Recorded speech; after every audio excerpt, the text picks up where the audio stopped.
Super Rugby round 14 Friday games, of which there are four. I'll be going to that first one, the Blues and the Chiefs, as per usual. Then all Aussie clash, Reds Waratahs is looking pretty tasty because those teams generally don't like each other very much.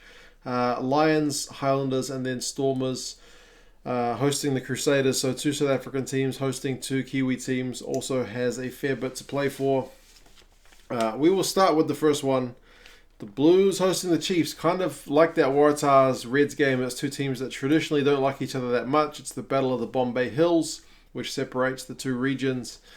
The Blues have not had a very good record against the Chiefs over the last how many years? I forget now. It has been a very, very long time.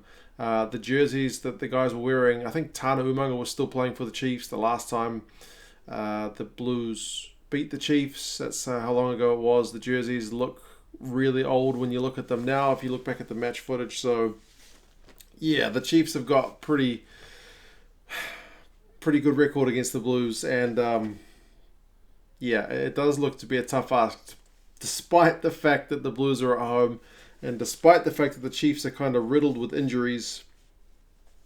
I'm still skeptical as a Blues fan rather than confident, but hey, the last few years have taught us Blues fans to be like that. The Blues have had a few changes to their side that lost to the Hurricanes last week. They got Caleb Clark in on the wing. Jonathan Ruru is in instead of Sam Knock at number 9. Scott Scrafton starts at lock and Alex Hodgman is starting on the loose head. So Tuina Koafe is on the bench alongside Tom Robertson. Otere Black is still on the bench. Pulu got a fair bit of stick from Blues fans last week for some of his passing. The fact that he's not been called in to start at 9 perhaps means the coaches back that up as well. I'm not sure. But you've still got the good Enrico Ioane there. Ma'anonu's still there. So there's some talent in the team. Akira Ioane probably needs to step up a little bit from his early hot form. Tui Polotu's there. Harry Plummer still gets the nod ahead of Otere Black at number 10. See if he can last a wee bit longer. He didn't make the halftime whistle last week. The Chiefs, I mean, the kind of key thing for me as a Blues fan, the name that I do not see on the list, obviously, is Brodie Retallick, because that guy seems to always have massive games against the Blues. So I'm kind of thankful he's not there. He always seems to come right just in time for a Blues game, but not this time. So if you look at the squad, Ta'avao, Harris, and Moley in that front row, it's pretty solid. Parete and Mitch Brown, they're in the locks. Karpik's come in. Did he play last week? Ardron's there as well at number 8 this week rather than second row. Weber has been in absolutely hot form. He's still number 9, so the Blues will have to watch out for him after what he did to the Blues in Hamilton. Marty McKenzie's still at 10. We'll see how he goes with his boot because it's been kind of hit and miss this season. Outside backs, Alemalo, Wainui, Nana Saturo. It's a pretty tough looking Chiefs team despite all the injuries, despite no Damien McKenzie, despite no Brodie Retallick. I'm still not counting any chickens. If you look at the bookies' prediction for this one, it's the Blues by 5, which I find very hard to believe. If you look at the betting trends, I suppose, where a lot of these odds get pushed out from, Blues fans and also Warriors fans, who are the league team here in Auckland, who are also traditionally pretty inconsistent, tend to favour their teams pretty heavily for better or for worse. So I can only imagine that's why the Blues are favourites for this one. And the fact that I suppose the Chiefs have got injuries, I don't know. I mean, the records are fairly similar. Both have only won 4. The Blues have lost the 1 extra. The Chiefs have had a couple of draws. It's kind of the battle for the wooden spoon. Who's going to finish bottom in New Zealand? The Blues could certainly use a win. But as I said, it's been a very long time between drinks. So whatever happens, it's going to be a tough one for the Blues. If they can get a win, hey, I will be a pretty happy chappy. But I'm definitely not counting on it. Next one. Reds hosting the Waratahs. As I said, these games are usually pretty hotly contested. The Reds have only made a few changes. Matt McGahan gets a start at fullback, which is an interesting shift, I suppose. It's been Stewart as of late. Scott Young is there. He moves, I think, to number 8. He was at 7 or 6 last week. Salakai Aloto is also in the back row instead of the second row. I think they haven't changed the locking duo from last week, though, although Salakai Aloto, I think, started from the bench. He's starting. And that's pretty much it. 3 changes to the starting team. Interestingly, Murphy still gets the nod ahead of Paenga Mosa at that number 2 jersey. Higginbotham's on the bench, Paiawa's on the bench, so there's definitely some talent to come on as well. Waratahs will have to be up to the game with their scrummaging, because that is an area the Reds still maybe not as much as last year, but they still perform really well at. Also, that midfield combo of Karevi and Feawai Sautia is pretty nasty. But then you got Adam Ashley Cooper for the Waratahs. I think it's his 150th, I read. So the old man's still got a bit of game in those legs of his. Carmichael Hunt is inside him at 12, so they'll have their hands full keeping Karevi quiet. But Adam Ashley Cooper is one of the best kind of midfield defenders in the business. Otherwise, the team is pretty stable. Tom Robertson starts at loose head instead of Harry Johnson-Holmes, who's relegated to the bench. Lachlan Swinton is in there in the second row. No, it's the number 6 jersey, sorry. Hannigan and Simmons. Waratahs' favourite locking duo, locking the scrum for the Waratahs this week. But yeah, otherwise it's a pretty stable lineup. You've still got Kurtley Beale at fullback.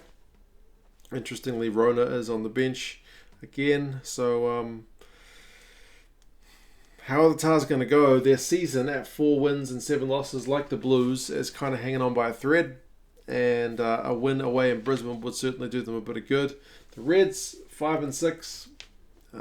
Yeah, definitely could use a win. So both these sides will be pretty hard pressed to get one over the other. The bookies have got this one at evens. So there's nothing between these teams. You maybe give the Reds slight favourite status due to the fact that they're at home. But other than that, there's not a lot between these two teams. Neither of them has been in that hot form. The Waratahs kind of in a bit of poor form.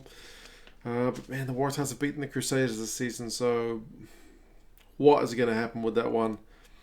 I don't know. Will I watch this one? I don't know. I'll be coming home from the Blues game. Last time I was coming home from the Blues game, remember the Blues lost and I went to eat my sorrows away.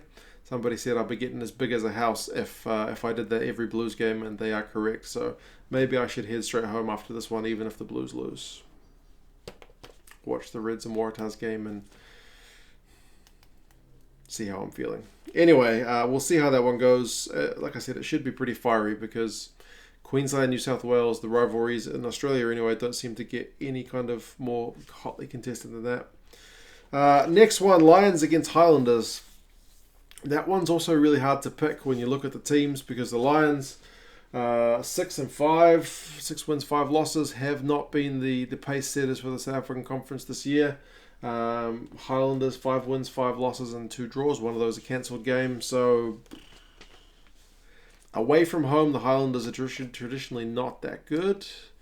But the Lions, their kind of, I guess, solid nature at home has been evaporating a wee bit this season.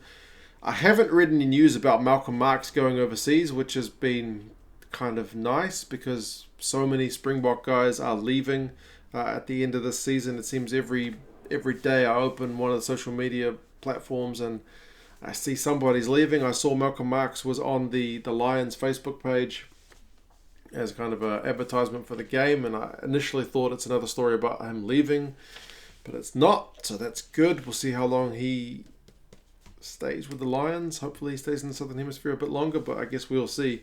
They have made a few changes, so Quokka Smith moves to number 8. Kyle Brink is in, Manus Schoolman is in, so with Malcolm Marx there as well, the breakdown is going to be a very, very tough area. The Lions are going to be super strong in that area.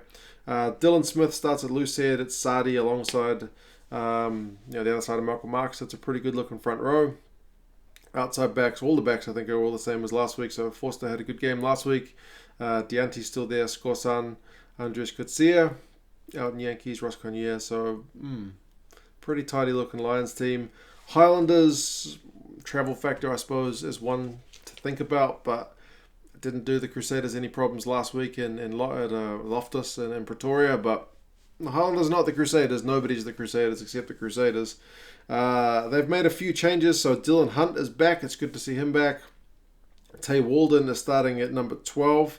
And interestingly, Seo Tompkinson is still playing, but he's on the left wing, which I don't think... Have I seen him play on the wing before? Somebody will tell me if he's played on the wing before. Tyrell Lomax starts at tight head. Shannon Frizzell, who's At times this year looked like a real world-class player, is at number 8. So Luke Whitelock continues on at 6.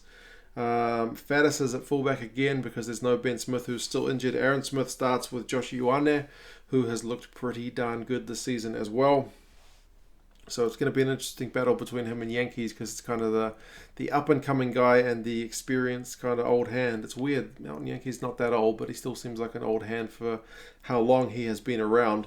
Waisaki Naholo is on the bench, which is good news for the Highlanders. It'll be interesting to see if he comes on at some point. I just realised that Jordan Highland, who plays for the Highlanders, his name is Highland. That's interesting. He used to play for the Blues, but his name's Highland, so he should be playing for the Highlanders. That's quirky. The bookies have got this one at evens as well. I mean, I can't see much between those teams, especially over in South Africa. If it was in Dunedin, I would probably be giving the Highlanders pretty firm favourite status, but in South Africa, yep, not sure at all.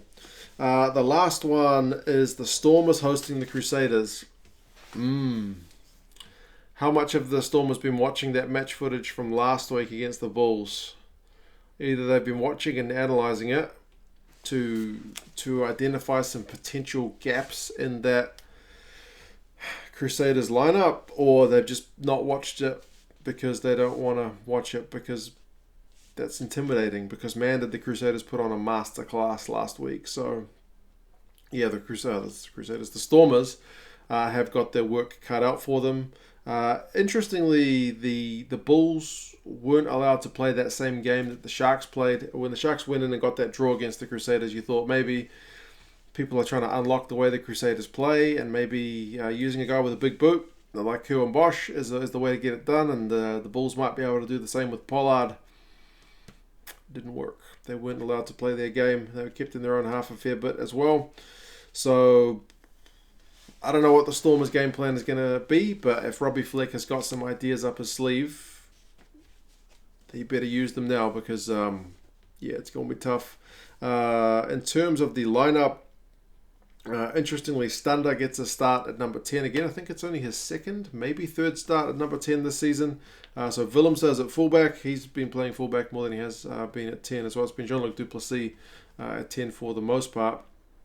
Kitsoff is here in the front row alongside Mbonambi and Wilco Lowe, so that's an all Springbok front row. Eben Etzebeth is in the second row alongside Cobus Visa. You got Peter Steph Toy, you got Sio Kolisi, Damien Delende. There's Springboks all throughout the squad.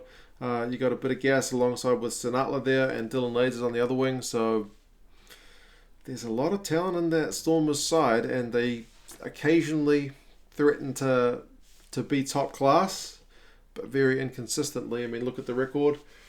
5 wins, 6 losses. Crusaders kind of at the other end of the consistency scale. 9 wins, 1 draw against the Sharks. That cancelled game also counts as a draw, and a loss against the Waratahs. So will this be another repeat of that Waratahs performance? I can't see it. They've made minimal changes, and some of the changes, I mean, they've brought in Sam Whitelock, as if the team that beat the Bulls wasn't strong enough. Ethan Blackadder is in as well. He is a bit of a tackling machine, so we'll see how he goes alongside Matt Todd and Kieran Reid. So if you're going to do your apprenticeship in the back row, probably a pretty good pairing to be alongside. George Bauer is in at loose head because I think Moody is injured again. Taylor and Alatoa in the front row. Sever Reese, he's been getting hat tricks in Super Rugby. He is continuing on the wing. Havili's at fullback. Ryan Crotty and Jack Goodhue, all black midfield. George Bridge, Richie Mwanga, Bryn Hall, Scott Barrett, Luke Romano's on the bench, Taufua's on the bench, Mitch Drummer's on the bench, Braden Enor's on the bench. There's a lot of talent to come off that bench as well. The Crusaders are predicted to win by 12, not 13, 12 points, which I still feel like is fairly conservative. I mean, I could be proven wrong, and the Stormers might come out, as I said, with some kind of master plan, using that Bok talent in some kind of genius way. But 12 points. It's going to be tough, but hey, I'll be pleasantly surprised if it's a tight game. Hopefully they do put in a good performance for the crowd at Newlands, and hopefully they come out to support their team. But I guess we will see. So yeah, those are the 4 Saturday games. We'll see how they go. How do you guys see them going? Can you see any upsets? I guess the 2 middle games, there's not really a favourite. The bookies have got those ones at evens. Do you honestly see the Blues as a favourite for that game? I don't. But hey, that's just me as a kind of burned too many times Blues fan. And Crusaders by 12. I think it seems conservative, but I'm happy to be proven wrong. You guys let me know your thoughts, and I'll talk to you again soon. See you later.